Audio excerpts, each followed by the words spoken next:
Natal com o nosso Ligado nas Cidades, 11 horas 37 minutos desta quinta-feira, 31 de outubro, gente. E olha, responsável pela relatoria do projeto de lei orçamentária anual LOA, para o exercício financeiro de 2025, na Comissão de Finanças e Fiscalização da Assembleia Legislativa, o deputado Luiz Eduardo devolveu aí a peça orçamentária, pedindo alterações ao governo do estado, sobretudo por inconstitucionalidade, na estimativa aí da receita, feita com base na alíquota de ICMS de 20%, contrariando a lei vigente que estabelece uma alíquota modal de 18%. A gente conversou tanto sobre isso aqui nesse último ano, E para tratar sobre esse assunto, gente, recebemos a partir de agora o deputado Luiz Eduardo. Seja muito bem-vindo, deputado. Prazer tê-lo conosco nessa manhã para a gente esclarecer um pouquinho mais sobre essa situação. A gente nem gosta de falar do ICMS aqui, já falamos tanto, mas faz parte também, Seja bem-vindo. Bom dia a todos os ouvintes da Jovem Pan. É um prazer estar aqui conversando com vocês e levando informação correta, informação séria, para que a gente possa levar para a população informações que vão nortear o nosso estado nesse ano de 2025. Pronto, falando em norte do estado, deputado Luiz Eduardo, o senhor vai estar na relatoria da lei orçamentária e houve um pedido na verdade, diligenciou para que a matéria voltasse por causa de uma falha na previsão do ICMS, dentro do projeto. Queria que o senhor explicasse, porque é algo muito técnico, o senhor provavelmente pode explicar melhor do que eu. Bom, nós nos debruçamos junto com a equipe ao projeto, é um projeto grande, para a gente fazer as primeiras o primeiro levantamento do projeto, e nós detectamos algumas irregularidades e outras falhas.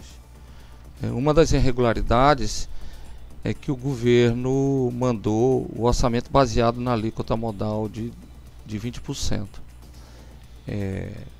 Uma lei que está atualmente é de 18%. E a lei atual é de 18%, Nós tentamos o diálogo com o governo porque nós tínhamos até uma solução para esse problema, porque o nosso intuito não é atrapalhar, e sim ajudar o Rio Grande do Norte. Nós íamos sugerir que o governo mandasse um substitutivo, Então andaria o projeto original e andaria o substitutivo, porque no momento que o governo enviasse o projeto de lei solicitando o aumento da alíquota modal de 18% para 20%, andariam os dois projetos concomitantemente. Então, se fosse aprovado a alíquota de 2020, o substitutivo morreria e continuaria tramitando, e ia para votar o projeto original. Que prevê o orçamento com 20%. E se não viesse, se não aprovar de 18% para 20%, permanecer em 18%, teria o substitutivo e aí o orçamento não ficaria paralisado. Então, nós íamos sugerir isso. Como o governo não se mostrou interessado em dialogar com a Assembleia Legislativa, não é com o deputado Luiz Eduardo, de oposição, mas sim com a Assembleia, que eu estou lá representando a Casa do Povo, nós diligenciamos ao presidente da comissão, que é o deputado Tomba Farias, do PSDB, para que ele devolvesse o projeto para o governo, para que houvesse a correção das inconstitucionalidades que acontecem. Além disso... Sobre isso, deputado, só me dá licença, porque hoje o deputado, o líder do governo na Assembleia, o deputado Francisco do PT, ele fez um discurso negando que tivesse ocorrido essa devolução. Ele disse que, de acordo com ele, não foi bem assim que aconteceu. É o que o senhor está explicando aí, não é? Quando você abre uma diligência para o governo, você está devolvendo para o governo corrigir a redação, e o percentual do ICMS. Então, é natural que a gente diga que devolveu. Mas se você for falar tecnicamente, você fez uma diligência. Sim. Aí eu não sei o que o líder do governo, o Super M, ele quer, o Mr. M, o que ele quer defender do governo nesse sentido. O que muda nisso? O problema é notório, é constitucional. Se já houvesse o protocolo do novo projeto de lei ICMS. pedindo o aumento de 18% para 20% do ICMS, aí sim existe uma decisão no STF que pode andar concomitantemente. O orçamento baseado na alíquota de 20% e o projeto solicitando de 18% para 20%. Mas não existe isso. Será que o governo não montou aí uma estratégia para, aprovando essa LOA com o modal de 20%, substituiria o debate que vai ser muito... Ficaria obrigado os deputados a fazer uma votação cartorial. Já estava ali aprovada ela, uma famosa pegadinha, para evitar esse grande debate que vai haver, porque não, a maioria dos deputados... não substitui a lei. O orçamento é uma lei, a LOA e o orçamento e o projeto de aumento da... Mas eu acho que a pergunta de Edvan não foi nem sobre essa substituição, era assim para dizer, olha, a LOA já está aprovada, então vocês que aprovaram a LOA, vocês vão ter que aprovar o ICMS em 20%. Eles quiseram, na verdade, deixar a Assembleia de saia justa, isso é óbvio, é notório. Mas assim, tecnicamente, o projeto da LOA é um e o projeto de aumento do ICMS é outro. Claro. Mesmo que aprovasse o orçamento com uma previsão de 20%, porque o orçamento é previsão, não é dinheiro em caixa. Então, uma previsão de 20%, tá, não obrigaria a Assembleia a aprovar o aumento do ICMS. Claro. O que é que eles teriam que fazer? Um contingenciamento para reduzir essa previsão, contando com 18%. Deputado... Então, por isso que nós diligenciamos. Inclusive, também veio outra falha dentro do orçamento, que eles mandaram a revisão do PPA junto com a LOA. Tá? E o artigo 9º da Constituição não permite. Então, tem esse outro problema. E outro problema é a falta de transparência na previsão de 100 milhões para o orçamento participativo, que não veio detalhado em que ia ser investido. Então, nós solicitamos também a correção que fosse enviado essa previsão de orçamento para o orçamento, né? Que detalhasse esse orçamento participativo para que lá na Comissão de Finanças e Fiscalização a gente possa acompanhar e fiscalizar a aplicação desses 100 milhões, que não é pouco dinheiro. Né? Deputado, a gente está falando sobre esse debate, essa possibilidade de aumento da alíquota modal do ICMS de 18 para 20 há muito tempo, mas houve também uma condicionante para o reajuste dos servidores públicos.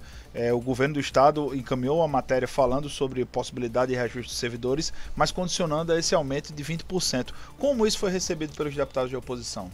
Olha, eu pedi vista dos 4 projetos e fui rechaçado um pouco pelas categorias.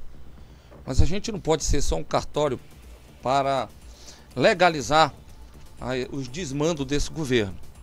Nós precisamos apreciar a matéria e ver naquilo que a gente pode contribuir e aquilo que a gente pode também alertar a sociedade, alertar os servidores das pegadinhas. Nós não temos que pensar, nós temos que ter o respeito, pensar no profissional, mas nós temos em torno de 60 mil servidores, mas nós temos 2.940.000 cidadãos. Sim. Então nós não podemos esquecer essa outra parcela da sociedade, nós temos que ter muita responsabilidade. Mas eu considero esse projeto do governo de um estelionato eleitoral, certo? Porque ele abriu uma perspectiva aonde ele não vai cumprir. Não vai cumprir por quê? Porque ele coloca lá algumas condicionantes, como que a aumenta da alíquota modal para 20%, foi uma das condicionantes, é que não só o aumento da alíquota modal, mas que esse aumento da alíquota modal dê um resultado igual ao segundo semestre de 2023, ou seja, uma arrecadação maior. Porque se aumentar a alíquota modal e não aumentar a arrecadação, ele não paga. Outra correlação que tem é que essa arrecadação, a despesa do Estado não pode aumentar 80% mais do que essa arrecadação. Se aumentar 81%, ele não dá o reajuste do servidor, né? Então tem todas essas condicionantes que eu não posso pensar de outra forma como um estelionato do governo do estado querendo enganar o servidor público, que ele não vai pagar isso. Porque nós já vimos no próprio orçamento que existe um estouro dentro da Previdência. A Previdência, salvo erro aqui, mas ela passou de 19% para 24%. Já existe um déficit muito grande na Previdência. Então, é preciso que se fale sério com a sociedade, com os servidores, é preciso que seja honesto com os servidores. E esse projeto, deputado, o projeto do governo do estado que permite ou que quer extinguir 7 mil cargos, isso não vai estourar mais ainda a Previdência do estado? Olha, se forem servidores... São pequenos servidores, se forem servidores que são funcionários efetivos e que vão para a Previdência e eles vão aposentar, aí sim. Mas eles podem fazer uma recolocação desse funcionário efetivo em outras secretarias, tá? Então, até aí, tranquilo.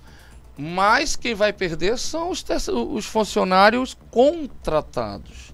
Merendeiras, porteiro, vigia, ajudante de merendeira, cuidador, enfim, esses cargos pequenos, né, que estão sofrendo, que não tiveram reajuste, não tem uma preocupação do governo com esses servidores. Então, e aí, deputado, isso é gravíssimo. Isso vai causar um impacto muito grande na vida desses 7.500 servidores, um impacto social muito grande e um impacto também no comércio, porque afinal o salário desses servidores, eles vão para o comércio. Então é muito preocupante isso. Ou para as bets, né? Dependendo sim, hoje em dia. O governo tem grandes problemas, né? É um governo sindicalista que não se preocupa com, por exemplo, o cumprimento da CLT.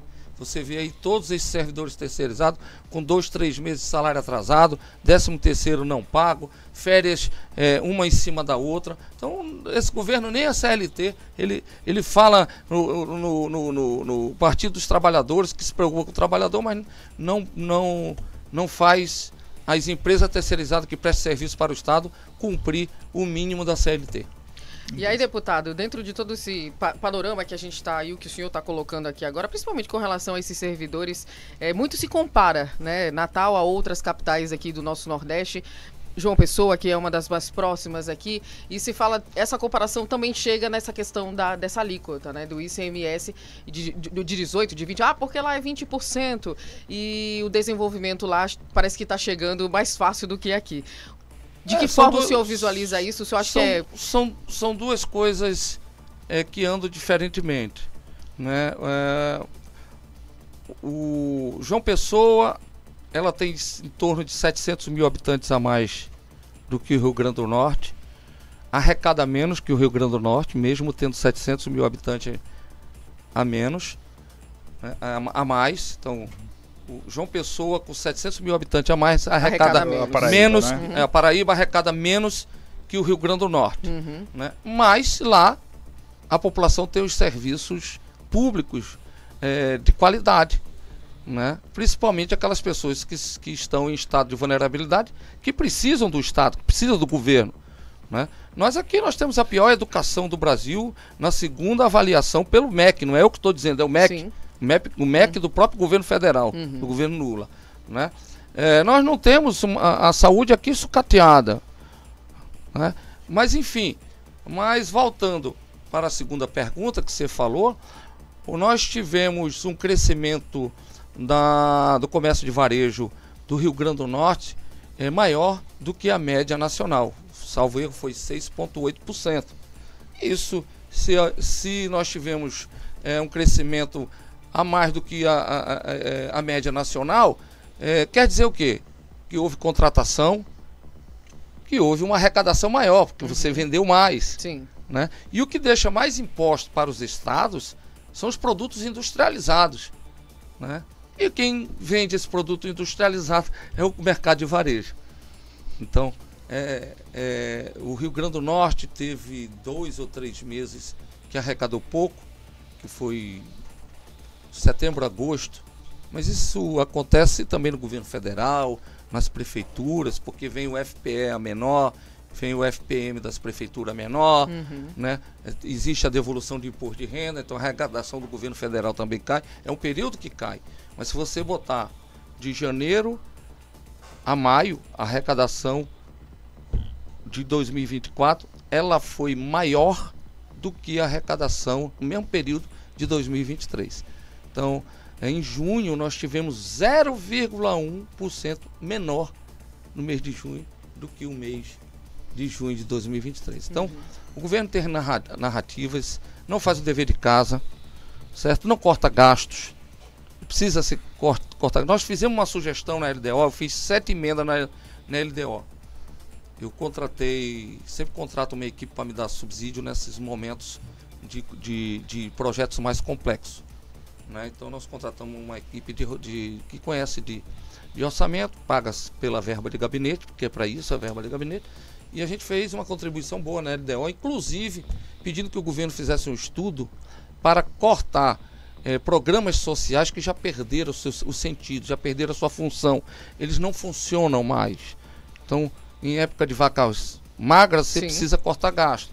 E o governo também poderia ver também programas de incentivos fiscais, que são os seus gastos tributários, que é 10,5% do orçamento, cerca de quase 2 bilhões, né, de incentivo fiscal.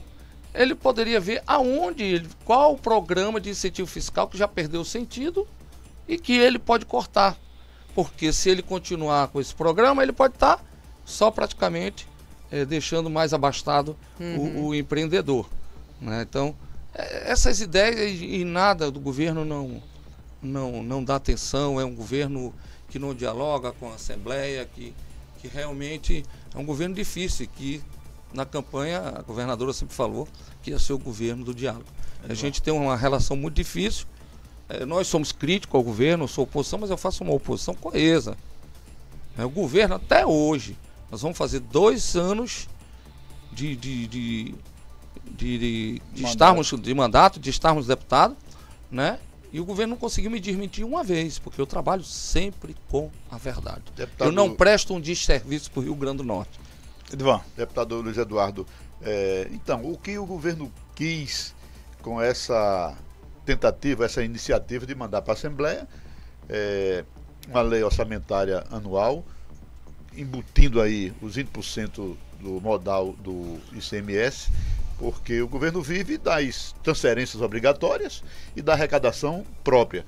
Eu não sei se ela quis chamuscar, falsear um pouco aí a receita do Estado em torno de 20%, e também tem esse outro adendo de 2 vezes tentar, sei lá, empurrar na Assembleia, empurrar para os deputados.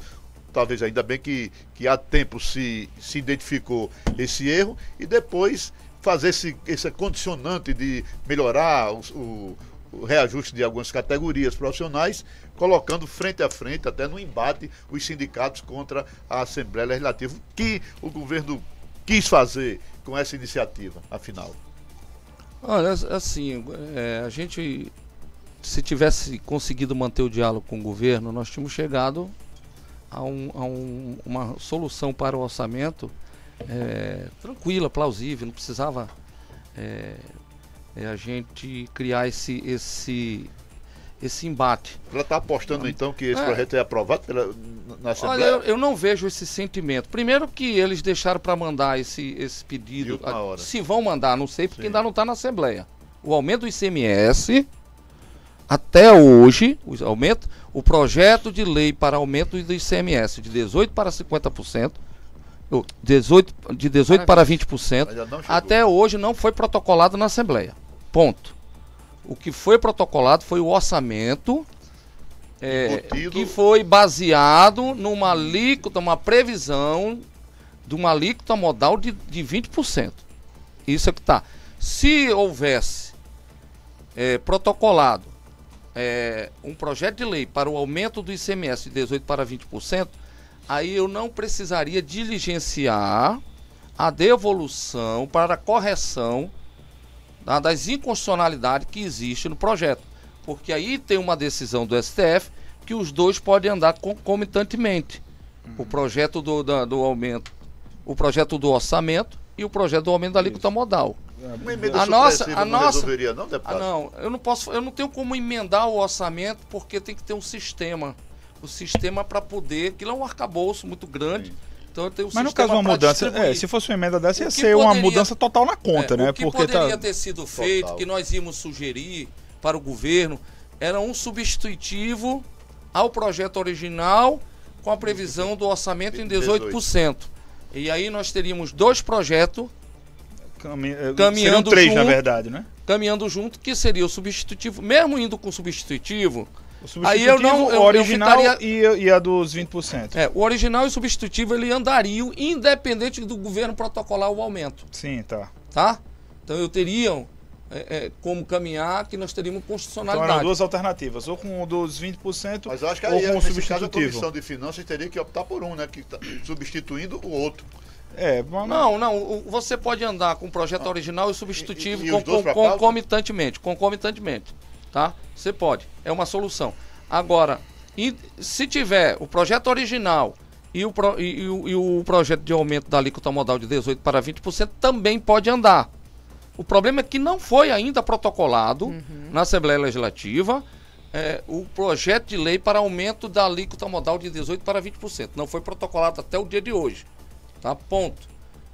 O que poderia ter sido feito? Um substitutivo com orçamento de 18%. E andava os dois, substitutivo e projeto original. Não tem. Não conseguimos diálogo com o governo. O governo está inacessível. Não conversa com a Assembleia. Conversa com o líder do governo. Eu procurei o líder do governo, falei da solução e não tive retorno nem do governo, nem do líder do governo. Conversei com o secretário Cadu para também reunir, também não teve interesse em conversar. Quem esteve lá em meu gabinete foi a secretária de Planejamento, nós falamos do problema, mas ela também, no momento, disse que ia conversar lá no governo e que também não tinha condição de conversar naquele momento com a gente. O que nós fizemos? O que está lá na previsão do regimento interno da Comissão de Finanças e Fiscalização? Nós vamos diligenciar como relator, devolvendo para